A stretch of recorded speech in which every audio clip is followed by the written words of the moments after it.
Hey everyone, welcome back. Today we're diving into some breaking news from Zimbabwe that's stirring up quite the storm. So, here's the scoop. Advocate Thabani Mpofu has just taken a bold step by petitioning the Zimbabwe National Army commander, Lieutenant General Sanyatwe. Why, you ask? Well, buckle up, because this is a wild ride. During a recent Zanu PF rally in Nyanga North, Sanyatwe made a jaw-dropping declaration. He said, and get this, that the ruling Zanu PF party will not be dislodged through the ballot.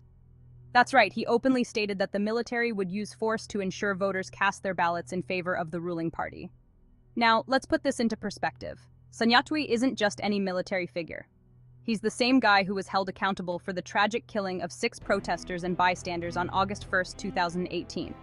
So, his words carry some weight and fear.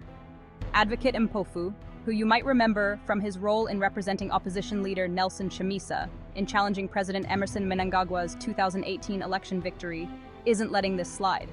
He's arguing that Sanyatwe's actions are downright unconstitutional. Why? Well, it's simple. Zimbabwe's constitution is clear. A serving soldier should not belong to any political party or act in any partisan manner. Sanyatwe's open endorsement and threat at a political rally? Yeah, that's a big no-no.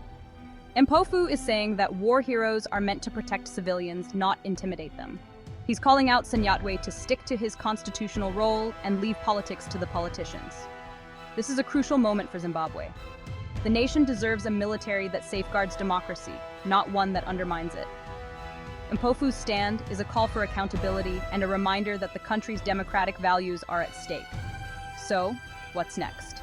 Well, this petition might just be the beginning of a larger movement to ensure that the military adheres to its constitutional duties. It's a fight for the soul of Zimbabwe's democracy, and people are watching closely. All right, folks, that's all for today. If you found this breakdown helpful, don't forget to like, subscribe, and hit that notification bell so you don't miss out on any updates. Drop your thoughts in the comments below. I'd love to hear what you think about this situation.